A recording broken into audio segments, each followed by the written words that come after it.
আসসালামু আলাইকুম। নাফিসা তাবাসসুম স্বাগত জানাচ্ছি এনটিভির মধ্যরাতের খবরে। ইহুদিরা পরিকল্পিতভাবে মুসলিম নিধনে নেমেছে অভিযোগ করে অবিলম্বে ইসরায়েলের আগ্রাসন বন্ধের দাবি জানিয়েছেন ধর্মপ্রাণ মুসলমানরা। শুক্রবার বাদ জুমা বায়তুল মোকাররম মসজিদের উত্তর গেটে খেলাফত মজলিস সহ বেশ কয়েকটি সংগঠন বিক্ষোভ সমাবেশ করে। বর্তমান পরিস্থিতিতে আরব দেশগুলোর নীরব ভূমিকার কঠোর সমালোচনা করেন খেলাফত মজলিসের মহাসচিব আব্দুল কাদের। ভেদাভেদ ভুলে সবাইকে ঐক্যবদ্ধ হয়ে আগ্রাসনের বিরুদ্ধে অবস্থান নেওয়ার আহ্বান জানান তারা। এ সময় বিক্ষুব্ধ মুসলমানরা অবিলম্বে ইসরায়েলের করা হামলা বন্ধের দাবি জানান। প্রতিবাদকারীরা ফিলিস্তিনিদের ওপরও হামলা বন্ধের দাবি জানান।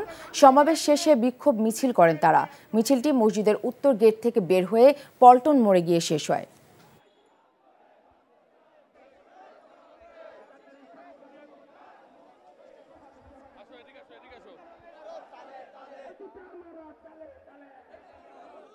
মুসলিম বিশ্বের শাসকরা এগুলো চুপ করে আছে। সোচ্চার হন, ঐক্যবদ্ধতার মোকাবেলা করুন। যদি ইসরায়েলকে আক্রমণকে প্রতিহত করা না যায় তাহলে আপনারা আরব বিশ্বের কেউ থাকতে পারবেন না।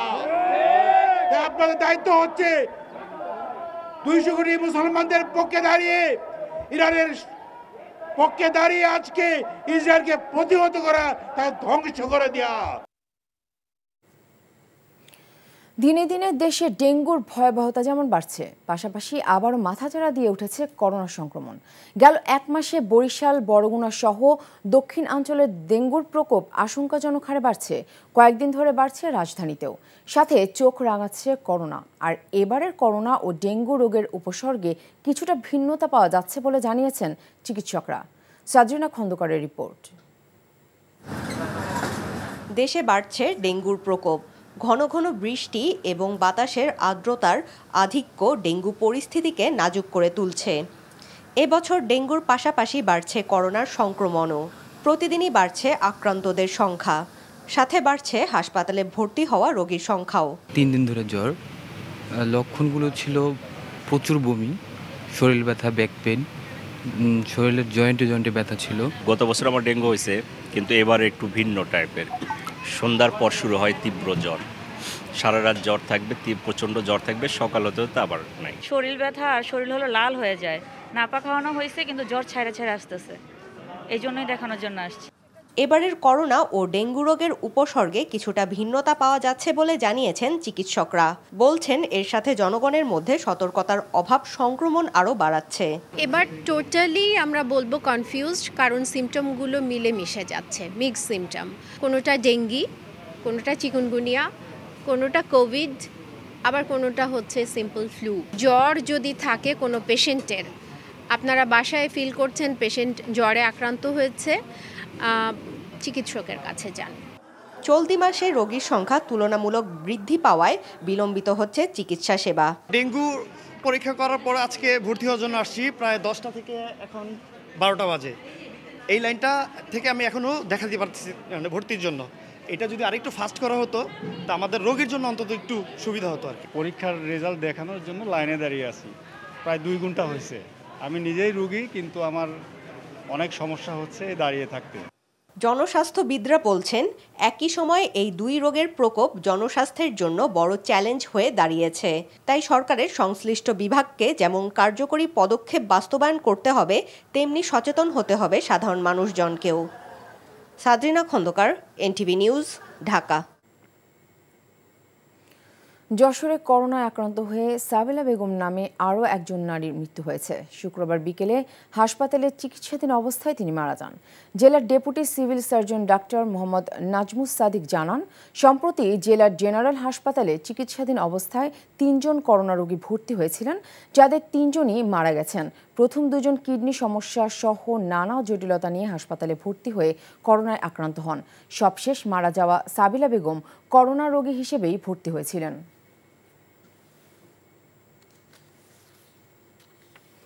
গত 15 বছরে দেশের সব প্রতিষ্ঠান ধ্বংস করে ফেলা হয়েছে অভিযোগ করে বিএনপি মহাসচিব মির্জা ফখরুল ইসলাম আলমগীর বলেছেন, এখন সময় এসেছে ধ্বংস হওয়া প্রতিষ্ঠানগুলো নতুন করে গড়ে তোলার। ক্রীড়াঙ্গন রাজনীতি মুক্ত হওয়া উচিত বলে মন্তব্য করেন তিনি। ওয়ালিউল্লাহ আলীর ডেস্ক রিপোর্ট। ঠাকুরগাঁওয়ে শহীদ মোহাম্মদ আলী স্টেডিয়ামে মির্জা রুহুল আমিন স্মৃতি ক্রিকেট টুর্নামেন্টের ফাইনাল খেলা ও সমাপনী অনুষ্ঠানের প্রধান অতিথি বিএনপি মহাসচিব মির্জা ফখরুল ইসলাম আলমগীর। খেলা শেষে বিজয়ীদের মাঝে পুরস্কার বিতরণ করেন তিনি। বলেন, ছাত্র জনতার গণ অভ্যুত্থানে গণতন্ত্র প্রতিষ্ঠায় যে নতুন সুযোগ সৃষ্টি হয়েছে তা ধরে রাখতে হবে। সবাইকে ঐক্যবদ্ধ থাকার আহ্বান জানিয়ে মির্জা ফখরুল বলেন, সময় এসেছে দেশকে নতুন করে গড়ে তোলার। আমাদের একটা নতুন করে একটা সুযোগ সৃষ্টি হয়েছে ছাত্র জনতার অভ্যুত্থানের মধ্য দিয়ে। এই যে আমাদেরকে একটা নতুন সুযোগ সৃষ্টি করে দেওয়া হয়েছে একটা গণতান্ত্রিক একটা পরিবেশ সৃষ্টি করবার জন্য, গণতান্ত্রিক রাষ্ট্র গঠন করবার জন্য এবং সবাই ঐক্যবদ্ধভাবে বাংলাদেশকে নতুন করে গড়ে তুলবার জন্য যে পরিবেশটি নতুন করে সৃষ্টি করা হয়েছে সেজন্য নিশ্চয়ই নিঃসন্দেহে আমরা তাদেরকে ধন্যবাদ এবং কৃতজ্ঞতা জানাবো। গত 15 বছরে এই দেশের প্রতিটি প্রতিষ্ঠানকে ধ্বংস করা হয়েছে, তো এখন সময় এসেছে এটাকে নতুন করে আবার গড়ে তুলবার। গণফোরামের সাবেক সভাপতি মোস্তফা মহসিন মন্টু স্মরণে মিলাদ ও দোয়া মাহফিলে অংশ নেন বিএনপির স্থায়ী কমিটির সদস্য আমির খসরু মাহমুদ চৌধুরী। দোয়া শেষে সাংবাদিকদের সাথে আলাপকালে খসরু বলেন, শিগগিরই বিএনপির ভারপ্রাপ্ত চেয়ারম্যান তারেক রহমান দেশে ফিরবেন। উনি দ্রুত দেশে আসবেন এবং ওনার প্রস্তুতি চলছে দেশে আসার। দেশের মানুষ, বিএনপি, জনগণ সবাই ওনার অপেক্ষায় আছেন, ওনার প্রতীক্ষায় আছেন। উনি সেটা ভালোভাবে বুঝেন, উনি প্রস্তুতি নিচ্ছেন, যে কোনো সময় উনি একটি দিনক্ষণ সিদ্ধান্ত নিয়ে দেশে চলে আসবেন। মোস্তফা মহসিন মন্টুকে স্মরণ করে আমির খসরু বলেন, যুগপৎ ফ্যাসিবাদ বিরোধী আন্দোলনের ঐক্যের পেছনে সব সময় ছিলেন গণফোরামের সাবেক সভাপতি। NTV news desk. BNP chairperson Begum Khaleda জিয়ার সাথে সাক্ষাৎ করেছেন জার্মানির বিদায়ী রাষ্ট্রদূত আখিম ট্রোস্টার ও তার স্ত্রী। শুক্রবার রাত 8:30টায় বিএনপি চেয়ারপারসনের গুলশানের বাসভবন ফিরোজায় এই সৌজন্য সাক্ষাৎ অনুষ্ঠিত হয়। সাক্ষাতে বেগম খালেদা জিয়ার শারীরিক অবস্থার খোঁজ খবর নেন ঢাকায় নিযুক্ত জার্মানির বিদায়ী রাষ্ট্রদূত আখিম ট্রোস্টার ও তার সহধর্মিনী। এ সময় বিএনপির স্থায়ী কমিটির সদস্য ডক্টর আব্দুল মঈন খান ও প্রফেসর ডক্টর জাহিদ হোসেন উপস্থিত ছিলেন।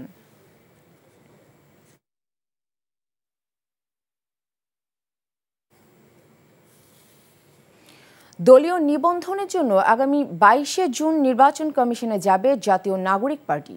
শুক্রবার সাধারণ সভায় গণতন্ত্রের খসড়াও অনুমোদন দেয় দলটি। রাজধানীর বাংলা মোটরে দলের কেন্দ্রীয় কার্যালয়ে সংবাদ সম্মেলনে আক্তার হোসেন বলেন, গণতন্ত্রে উল্লেখ করা হয় স্বতন্ত্রভাবে নির্বাচিত হবে দলের শীর্ষ 2 পদ। কোনো ব্যক্তি 2বারের বেশি হতে পারবেন না সভাপতি কিংবা সাধারণ সম্পাদক। দলীয় নীতি ছাড়াও শুক্রবার সভায় বেশ কিছু গুরুত্বপূর্ণ বিষয়ে সিদ্ধান্তের কথা জানান দলটির সদস্য সচিব। বলেন, সামাজিক যোগাযোগ মাধ্যম ও কিছু মিডিয়ায় দলের নারী সদস্যদের নিয়ে কুরুচিপূর্ণ মিথ্যা তথ্য ছড়ানো হচ্ছে। যেসব গণমাধ্যমে মিথ্যা তথ্য ছড়ানো হচ্ছে তাদের বিরুদ্ধে প্রেস কাউন্সিলে অভিযোগ করার কথাও জানান তিনি।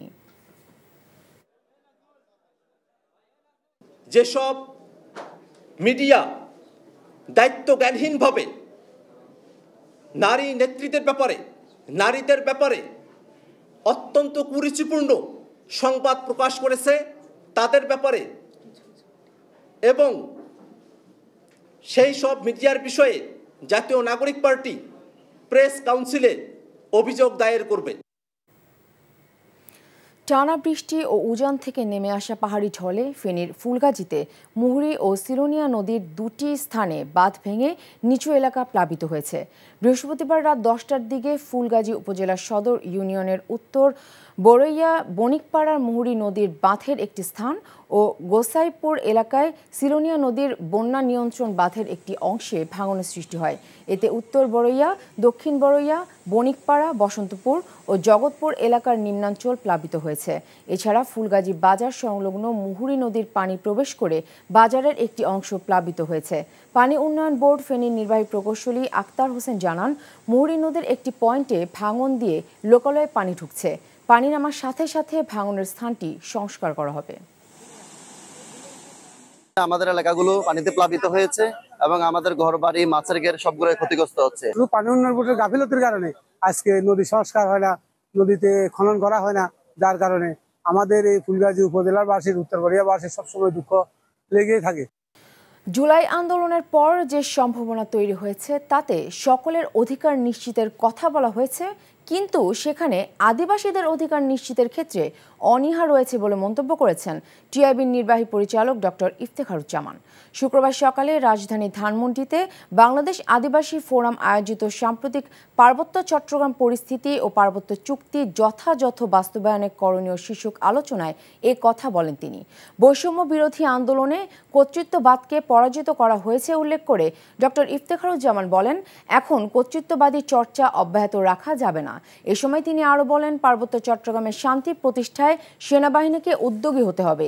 এছাড়া আলোচনায় বক্তারা শিগগিরই অন্তর্বর্তী সরকারকে পার্বত্য চুক্তি বাস্তবায়নের পথরেখা প্রণয়ন করার দাবি জানান।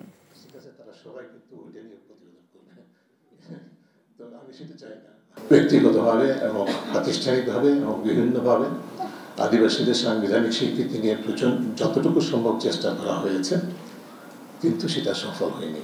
সংবিধান সংস্কার কমিশন তাদের সুপারিশের মধ্যে সেটা রাখতে পারেনি। আমরা অবশ্যই স্বপ্ন ধারণ করি, স্বপ্ন ধরে তখন সত্যিকার অর্থে যেন বৈষম্যমুক্ত বাংলাদেশ হয়, সেটা আমাদেরকে ওই লক্ষ্যে আমরা সবাই মিলে কাজ করার চেষ্টা করা উচিত। দেশের ফ্যাশন ফটোগ্রাফির পরিচিত মুখ চঞ্চল মাহমুদ মারা গেছেন।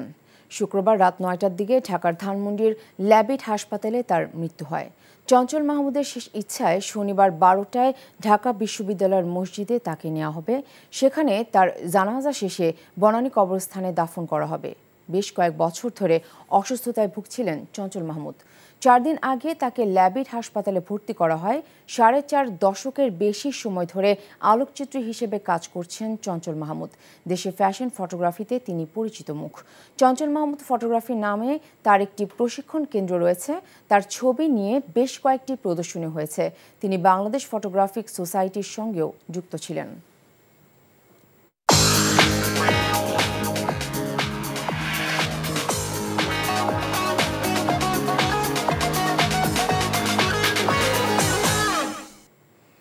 এবারে মার্কেন্টাইল ব্যাংক অর্থনীতির খবর। বাজারে উঠেছে নতুন চাল, তারপরও অস্থির রাজধানীর চালের বাজার।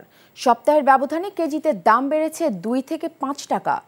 মিলারদের যোগসাজশে এই দাম বৃদ্ধি বলে অভিযোগ খুচরা ব্যবসায়ীদের। আবার কেজিতে 50 টাকা পর্যন্ত বেড়েছে সোনালী মুরগির দাম। সবজির দামও গেল সপ্তাহের চেয়ে কিছুটা চড়া। মেজবাহ হাসানের রিপোর্ট। ঈদের পর গ্রাম থেকে ফিরে বাজারে এসে চক্ষু চড়ক গাছ এই প্রকৌশলীর। বেড়েছে চালের দাম, আগে থেকে স্থিতিশীল সবজির বাজারও কিছুটা অস্থির। তাই তো অনেকটাই হতাশ এই ভোক্তা। এটা কোন থিওরি? হঠাৎ করে গতকালও ছিল না, আজকে ডিক্লার হয়েছে 10 টাকা বেশি। আমারই ধান বিক্রি করতে পারতেছি না, ধানের দাম কম, চাউলের দাম বাড়ে কি করে? সাধারণের চাল 28 কেজিতে 2 থেকে 3 টাকা বেড়ে বিক্রি হচ্ছে 62 থেকে 64 টাকায়। গেল সপ্তাহে যে মিনিকেট চালের দাম ছিল প্রতি কেজি 70 টাকা, তাও বিক্রি হচ্ছে অন্তত 75 টাকায়। মিনিকেটের চাল আগে ছিল 68, 64 আর 66 টাকার মধ্যে। এখন ওই মিনিকেট কিনে আনতে মানে 70, 75 মানে 76 টাকা পর্যন্ত কিনে আনছি আমরা। নতুন চাল আসছে, বাজার বাড়ার কোনো কথাই নেই, কিন্তু মেইলাররা ইচ্ছা করে বাড়াইছে। তো ধান উঠছে, এখন তো ধান পর্যাপ্ত ধানও হয়েছে, কি জন্য যে বাড়লো সেটা আমরা বলতে পারি না। ব্রয়লার মুরগির দাম ওঠানামার মধ্যে। সোনালী বেড়ে কেজি প্রতি বিক্রি হচ্ছে 300 থেকে 320 টাকা, যা ঈদের আগে বিক্রি হতো 250 থেকে 60 টাকায়। 50-60 টাকা বাড়ে গেছে। কইতাছে হামারা বেলা মুরগি নাই, মুরগি শর্ট, কয় মুরগি তো অনেক মরা গেছে, এখন মুরগির আমদামি কম। অধিকাংশ সবজির দাম 40 থেকে 80 টাকার মধ্যে। দামের তারতম্য নিয়ে ভোক্তাদের রয়েছে মিশ্র প্রতিক্রিয়া। ঈদের বাজারে সাধারণত সবার ঘরে মাংস টাংস আছে, সেই হিসেবে একটু কম আশা করছিলাম, সব কিছুতেই একটু বাড়তি দেখতেছি। সাধারণ মানুষের পক্ষে তো এটা একটু কঠিন হয়ে যায়, যারা মধ্যবিত্ত তাদের জন্য একটু কঠিন হয়ে যায়। আগের দামেই স্থিতিশীল রয়েছে আলু, পেঁয়াজ ও রসুনের দাম। Misbah Hasan, NTV news, Dhaka.